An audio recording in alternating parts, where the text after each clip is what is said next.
ఈసారి గీత చాలా తెలివిగా ప్రవర్తించింది. అంజలి శరీరంలో ఉంటే ఎవ్వరికీ అనుమానం రాదని తన శరీరంలో ప్రవేశించింది. అంజలి శరీరంలోకి ప్రవేశించిన గీత ఏం చేయాలనుకుంటుంది స్వామి? 1 నిన్ను చంపి నీ ఆత్మను సొంతం చేసుకోవాలనుకుంటుంది. 2 నీతో జత కలిస్తే గీత ఆత్మ శాశ్వతంగా అంజలి శరీరంలోనే ఉండిపోతుంది. మొదటి ప్రయత్నం విఫలమైంది కాబట్టి 2వది అంటే నీతో జత కలవడానికి ప్రయత్నిస్తుంది. అది జరగకపోతే స్వామి? అంజలి చనిపోతుంది.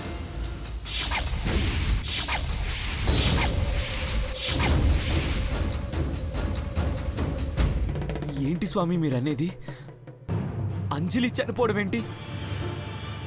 నో, అలా జరగడానికి వీల్లేదు. తను అనుకున్నది జరగదు అని తెలిసిన సమయంలో తనని తాను అంతం చేసుకుంటుంది. అంటే ఇప్పుడు గీత ఆత్మ అంజలి శరీరంలో ఉంది కాబట్టి అంజలి చనిపోతుంది.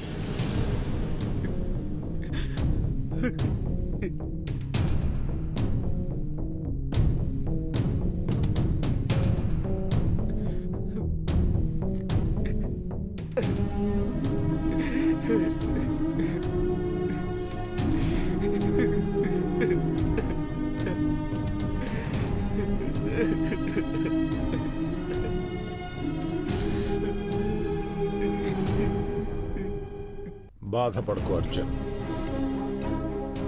ఆ దైవమే మనకు ఏదో ఒక మార్గం చూపిస్తాడు. దుష్ట శక్తి ఎప్పటికీ గెలవదు. బాధపడకుండా ఎలా ఉండమంటారు స్వామి? అంజలి నా ప్రాణం. తను దూరమైన క్షణంలో నా ప్రాణం కూడా ఆగిపోతుంది స్వామి. ఇప్పుడు గీత కోరిక తీర్చినా అంజలి చనిపోతుంది. గీత కోరిక తీర్చకపోయినా అంజలి చనిపోతుంది. దయచేసి దీనికి ఒక మార్గం చూపించండి స్వామి. ప్రస్తుతానికి ఈ గండం గడవడానికి ఒకే ఒక్క మార్గం ఉంది అర్జున్. ఏంటో చెప్పండి స్వామి, అది ఏదైనా చేస్తాను.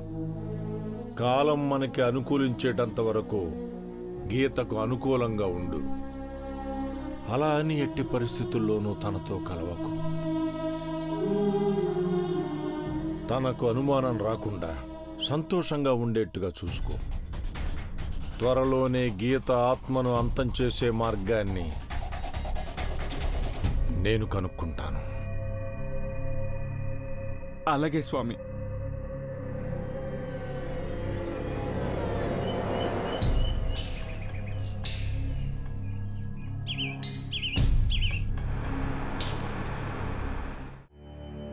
ఈ రోజు నుంచి నువ్వు నాతో ఒక గేమ్ ఆడాలి. ఏంటి డాడీ అది? మమ్మీలో దెయ్యం ఉందన్న విషయం ఇంట్లో ఎవ్వరికీ చెప్పకూడదు. ఎందుకు డాడీ? మమ్మీలో దెయ్యం ఉందన్న విషయం ఎవరికైనా తెలిస్తే అందరినీ చంపేస్తుంది. అమ్మో, అవునా? అందుకే ఈ రోజు నుంచి మమ్మీని సపోర్ట్ చేస్తూ మాట్లాడుతుంటాను. అప్పుడప్పుడు నిన్ను కూడా తిడుతుంటాను.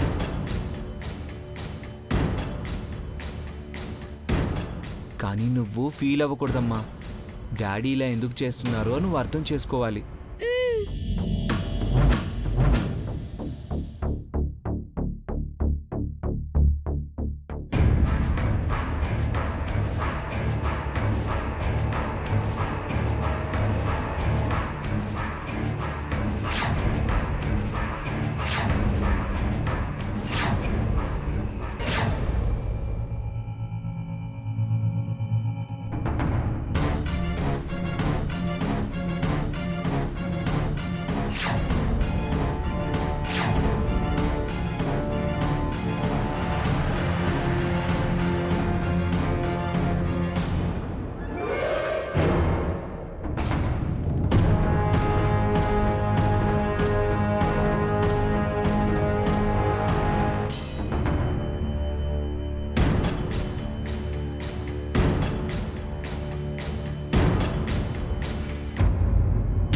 ఇంక నీ మాటలు నేను వినను. నేను చెప్పిందే నువ్వు వినాలి. మమ్మీ గురించి బ్యాడ్గా చెప్పడం మానే. ఏంటి?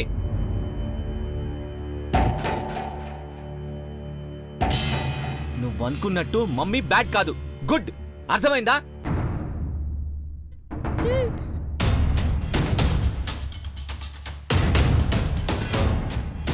నీకంటే నాకు మమ్మీయే ఇంపార్టెంట్.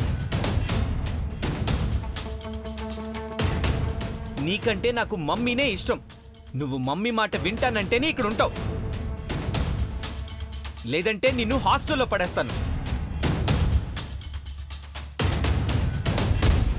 అర్థమైందా? మీరు చెప్పినట్టే చేస్తాను డాడీ. మమ్మీ మాట వింటాను డాడీ.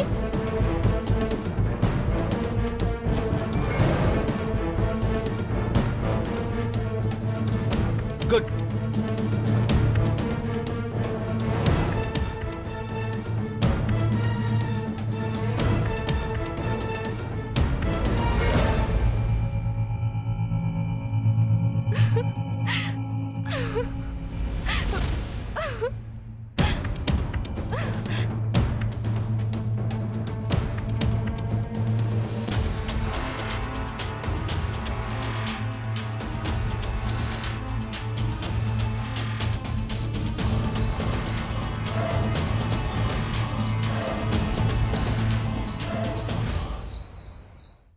అసలు నీకు బుద్ధుందా? అంజలితో ఎందుకు అలా మాట్లాడావు? మాట్లాడితే ఏంటి? నువ్వేమన్నా చంటి పిల్లవు అనుకున్నావా? ప్రతిదానికి మొండిగా మాట్లాడుతున్నావు. అసలే అంజలి ఈ మధ్య విచిత్రంగా ప్రవర్తిస్తోంది. ఎప్పుడు ఎలా ఉంటుందో, ఎందుకు కోపడుతుందో ఎవరికి అర్థం కావట్లేదు. ఇలాంటి సమయంలో తనతో నువ్వెందుకు గొడవ పడుతున్నావు? మీకు నేను అరవడమే కనిపిస్తుంది కానీ అంజలి చేసేది కనిపించడం లేదా? తనేం చేసిద్దే? అసలు తన ఇంట్లో విషయాలు ఏమైనా పట్టించుకుంటుందా? అంజలి వంట చేసి ఎంతకాలమైందో మీకు తెలుసా? అందరికీ నేనే వంట చేసి పెడుతున్నాను. ఓహో, ఇప్పుడు నీ బాధంతా ఇంటి పనులు వంట పనులు నువ్వు ఒక్కదానివే చేస్తున్నావు, కోడలు ఏమీ చేయట్లేదనా నీ బాధ? అవి చేయడానికి నేనేం బాధపడలేదండి. మరి అసలు అది నన్ను అత్త ఇలా చూస్తుందా? నేను పూర్తిగా మారిపోయి అందరితో మంచిగా ఉండాలని ప్రయత్నిస్తుంటే అది ఇలా ప్రవర్తించి నన్ను అవమానించడం కరెక్టేనా? మీరే చెప్పండి. అబ్బా, నువ్వన్నది నిజమే కాంతం, నేను ఒప్పుకుంటాను. నువ్వు అరిచినంత మాత్రాన సమస్యలు తీరిపోతాయా? అలాగని తనేం చేసినా నేను భరించాలా? భరించమనట్లేదే, గొడవలు పెట్టుకోకు అని అంటున్నాను. మీకెంత చెప్పినా అర్థం కాదులేండి. ఈ మధ్య అంజలికి బాగా పొగరు పెరిగింది. నేనేమనట్లేదని రెచ్చిపోతుంది. ఇంతకుముందైతే నేనందరినీ కావాలనే బాధ పెట్టేదాన్ని. కానీ ఇప్పుడు దారి తప్పిన నా కోడల్ని సరిదిద్దుకోవడం కోసం మళ్ళీ పాత కాంతంలా మారతాను. నేనేంటో చూపిస్తాను. కాంతం ఈజ్ బ్యాక్. ఓసి నీ తల పండు పగలా, ఏం చూపిస్తావో ఏమో. కోడల చేతిలో దెబ్బలు తినకుండా ఉంటే చాలు.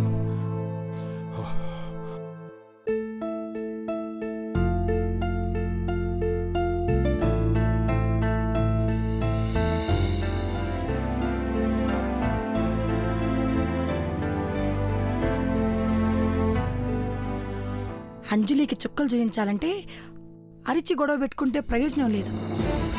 ప్రేమతోనే దానికి చుక్కలు చూయించాలి. అలా చేస్తే నా కొడుకు కూడా అడ్డు రాకుండా ఉంటాడు. ఎలా?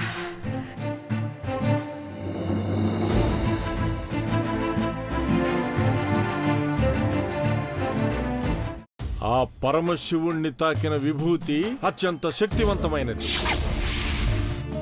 ఆ విభూతి ఎవరి దగ్గరైతే ఉంటుందో వారి దగ్గరికి గీత లాంటి ప్రేతాత్మలు తెరిచారు.